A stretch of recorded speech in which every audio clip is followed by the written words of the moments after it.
Hey, hey, hey, hi everyone. Halo semuanya, teman-teman, sahabat Ea. E, E, A. A.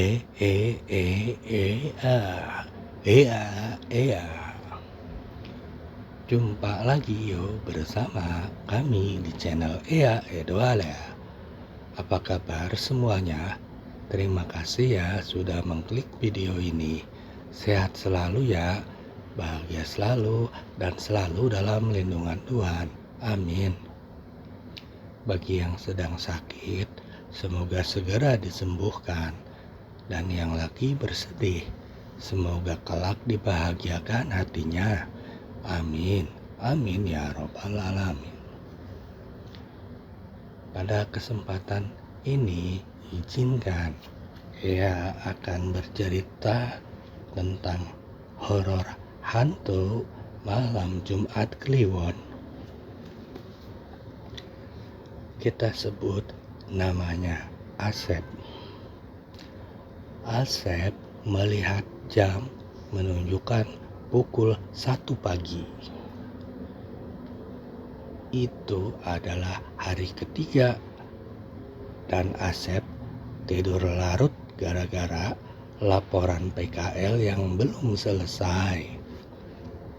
Karena Asep sangat malas, akhirnya tugasnya menumpuk dan membuatnya harus bergadang untuk beberapa hari. Kafein akhir itu menjadi temannya dalam mengerjakan tugas.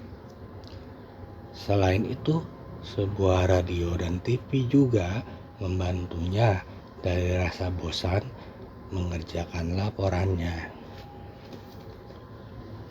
Asep kos di sebuah kosan yang memiliki kamar cukup banyak. Kamarnya bernomor 19 yang letaknya tepat di tengah lorong. Namun, Asep nyaman di sana. Lalu suatu hari di kampus temannya bilang dia lagi kebelet dan terus-terusan buang air besar.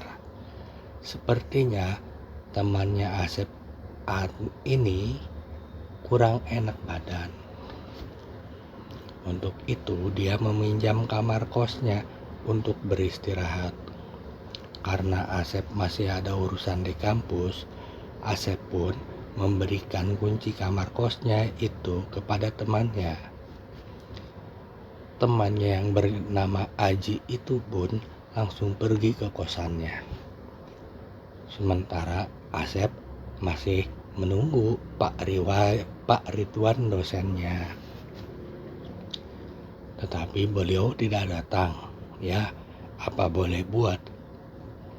Kira-kira jam 6 sore, Asep pun kembali ke kosannya. Sampai di depan kosan, terlihat lampu kamarnya menyala. Dan ketika Asep membuka pintu, ternyata pintunya dikunci dari dalam. Asep pun lalu mengetuknya.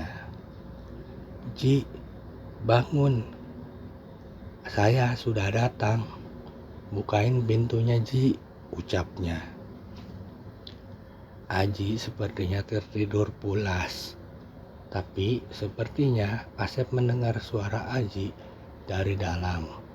Dan juga suara beberapa orang lainnya.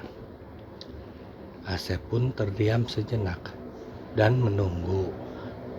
Lalu tiba-tiba gagang pintunya bergerak sendiri.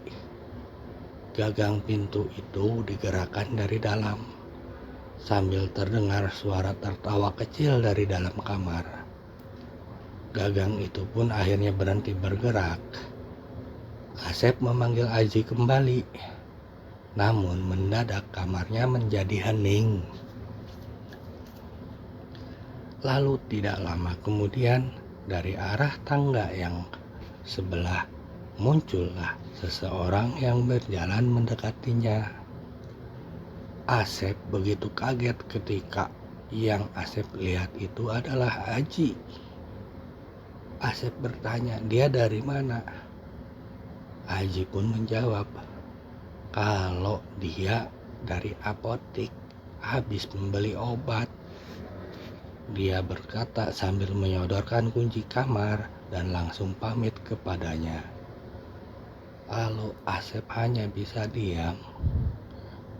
Setelah Aji pulang, Asep langsung membuka pintu kamarnya yang ternyata terkunci dari luar. Di dalam ruang kamarnya memang tidak ada siapa-siapa. Seketika bulu kuduknya berdiri. Asep memeriksa ruang kamar yang tampak jelas benar-benar kosong gitu. Asep mencoba untuk menghiraukannya dan langsung tidur di ranjangnya. Hingga beberapa menit kemudian, Asep pun tertidur pulas.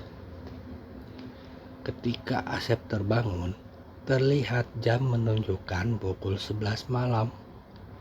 Asep langsung bergegas ke kamar mandi dan mengganti baju. Lalu ke depan laptopnya untuk melanjutkan laporannya lagi. Sepertinya tugas laporannya ini membuatnya lupa akan kejadian tadi. Namun, tak lama kemudian Asep mendengar suara berisik, seperti orang-orang mengobrol dari arah luar kamarnya. Asep lalu membuka pintu dan melihat keluar. Di lorong tidak terlihat siapapun. Namun, suara ribut itu terdengar jelas. Karena sangat ribut, Asep pun membanting pintu agar terdengar menyindir mereka. Suara itu perlahan berhenti. Lalu Asep lanjut menulis laporannya. Sampai Asep mulai mendengar suara tetesan air. Kenapa malam ini banyak sekali gangguan? Ujar Asep. Asep lalu memeriksa ke kamar mandi dan melihat keran air. Tidak ada yang bocor. Namun, saat Asep berbalik dan melihat ke arah ventilasi bawah pintu depan kamarnya, di sana terlihat sebuah genangan air. Perasaan tadi tidak ada air di sana. Rasa penasarannya Asep membawanya untuk membuka pintu.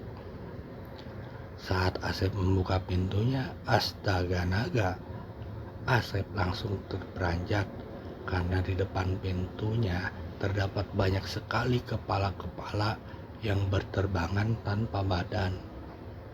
Wajahnya hancur berantakan dan sangat menyeramkan. Asep melihat mulut mereka menganga dan lidah mereka menjulur keluar dan meneteskan air liur ke lantainya. Suara gaduh itu jelas terdengar dari sosok itu. Asep langsung lemas dan hanya bisa terdiam saat itu. Lalu Asep bersembunyi di balik selimut sampai akhirnya sosok itu pun menghilang. Bergegas Asep lari keluar dari kamarnya. Malam itu pun Asep tidak tidur di kamar kosnya karena Asep merasa takut. Akhirnya Asep begadang semalaman di kamar temannya. Asep tidak bisa tidur, sosok tadi sangat mengganggunya. Setelah dia bercerita kepada temannya, Asep pun baru sadar bahwa malam itu adalah malam Jumat Kliwon. Tetapi Asep tidak tahu kenapa sampai diganggu sosok itu. Oh, mungkin terkadang sesuatu yang terjadi itu memang tidak perlu ada alasannya. Baiklah, cukup sekian cerita. Mari ambil pelajarannya ya. Semoga kelak bisa bermanfaat untuk teman-teman, sahabat dan juga semuanya. Amin. Mohon maaf bila ada kurang atau salah. dan terima kasih atas perhatiannya. Jangan lupa ya, nantikan video Ea selanjutnya. Sampai jumpa and goodbye. Nice to meet you. Ea, Ea.